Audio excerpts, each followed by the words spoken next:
Hello everyone, আসসালামু আলাইকুম। কেমন আছেন সবাই? আই হোপ সবাই অনেক বেশি ভালো আছেন। আলহামদুলিল্লাহ আমরাও অনেক ভালো আছি। আজ আপনাদের জন্য নতুন আরও একটি রেসিপি নিয়ে চলে এলাম। আজ আপনাদের সাথে শেয়ার করব পাউরুটি দিয়ে দুর্দান্ত একটি নাস্তা রেসিপি। আশা করি রেসিপিটা আপনাদের কাছে অনেক বেশি ভালো লাগবে। তো বন্ধুরা, কথা না বাড়িয়ে চলুন নাস্তা তৈরির মূল প্রস্তুত প্রণালীতে যাওয়া যাক।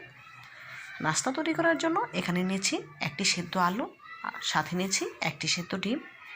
এখন গ্রেটারের সাহায্যে গ্রেট করে নিচ্ছি। এভাবে করে গ্রেট করে নিলে আলুতে কোনো দানাদার অংশ থাকবে না। দেখুন, আলু ডিম দুটোই গ্রেট করে নেওয়া হয়ে গিয়েছে। এখন এর সাথে কিছু মশলা অ্যাড করে দেব। প্রথমে দিচ্ছি একটি মাঝারি সাইজের পেঁয়াজ কুচি, 3-4টে কাঁচামরিচ কুচি, কিছু ধনেপাতা কুচি,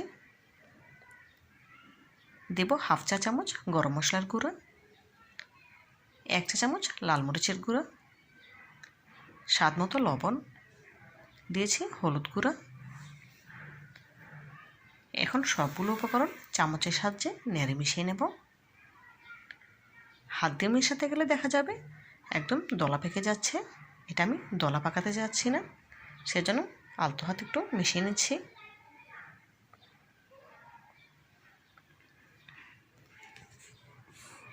দেখুন, মিশিয়ে নেওয়া হয়ে গিয়েছে। এদিকে একটি মিক্সিং বোল নিয়ে নিচ্ছি 3 চামচ ময়দা, তবে আপনারা চাইলে আটা দিয়েও করতে পারেন, কোনো অসুবিধা নেই। এখন অল্প অল্প পানি দিয়ে পাতলা একটি ব্যাটার তৈরি করে নেব। একসাথে বেশি পানি দেওয়া যাবে না, এতে করে অনেক বেশি পাতলা হয়ে যেতে পারে। সেজন্য আমি কয়েকবারে অল্প অল্প পানি দিয়ে পাতলা ব্যাটার তৈরি করে নিয়েছি। দেখুন, ব্যাটারের ঘনত্ব কেমন রেখেছি দেখেই বুঝে নিতে হবে, বলে বোঝানোর কিছু নেই। ব্যাটার তৈরি হয়ে গিয়েছে, এখন সাইডে তুলে রাখবো। এদিকে 2 পিস পাউরুটি নিয়েছি। প্রথমে আমি 2 পিস পাউরুটি নাস্তা তৈরি করব, পরে বাকিগুলো অফ ক্যামেরা তৈরি করে নেব। আগে থেকে যে আলু ডিমের মিশ্রণটা রেখেছিলাম সেটা চামচের সাহায্যে দিয়ে খুব ভালোভাবে ছড়িয়ে নিচ্ছি। দেখেই বুঝতে পারছেন কাজটি আমি কীভাবে করে নিচ্ছি। এখন সাইড থেকে অপর পাউরুটি দিয়ে একটি চাকুর সাহায্যে 4 পিস করে কেটে নেব।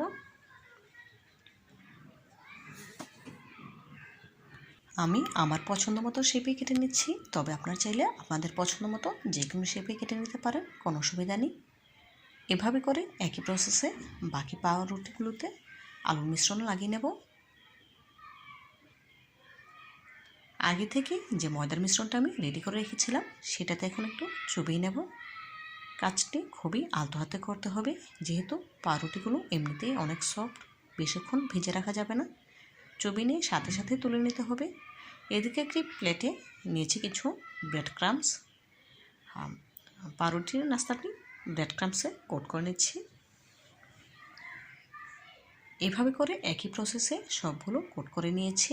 এখন ভেজে নেওয়ার পালা। ভেজে নেওয়ার জন্য চুলে একটি প্যান বসিয়ে নিয়েছি। প্যানে দিয়ে দিলাম পরিমাণ মতো সয়াবিন তেল। এগুলো অল্প তেলেই ভেজে নিতে হবে, বেশি তেলে ভাজতে হবে না। গ্যাসের ফ্লেম মিডিয়াম হিটে রেখে ভেজে নিচ্ছি।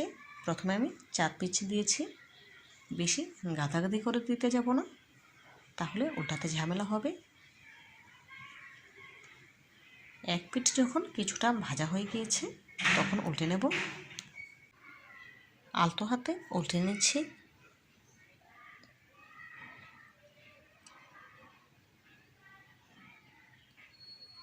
এভাবে করে কয়েকবার উল্টে পাল্টে পাউরুটির নাস্তাগুলো ভেজে নেব।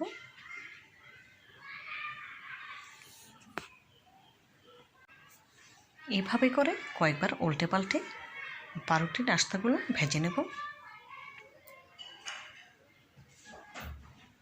দেখুন, কয়েকবার উল্টে পাল্টে নাস্তাগুলো আমার ভাজা হয়ে গিয়েছে। দেখি বুঝতে পারছেন গোল্ডেন ব্রাউন কালার চলে এসেছে। এখন প্যান থেকে তুলে নেব। এভাবে করে একই প্রসেসে সবগুলো নাস্তা ভেজে নেব।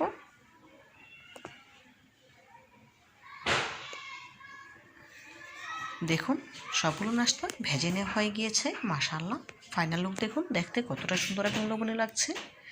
দেখতে যতটা সুন্দর হয়েছে, খেতে তার থেকেও অনেক বেশি মজাদার। আপনারা একবার হলেও আমার রেসিপিটি ফলো করে পাউরুটি দিয়ে এভাবে নাস্তা তৈরি করে খেয়ে দেখবেন, ইনশাআল্লাহ অনেক বেশি ভালো লাগবে। এভাবে করে তৈরি করে বাচ্চাদের স্কুলের টিফিনে অথবা বিকেলে নাস্তা হিসেবে দিতে পারেন।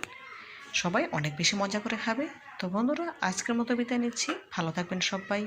আল্লাহ হাফেজ।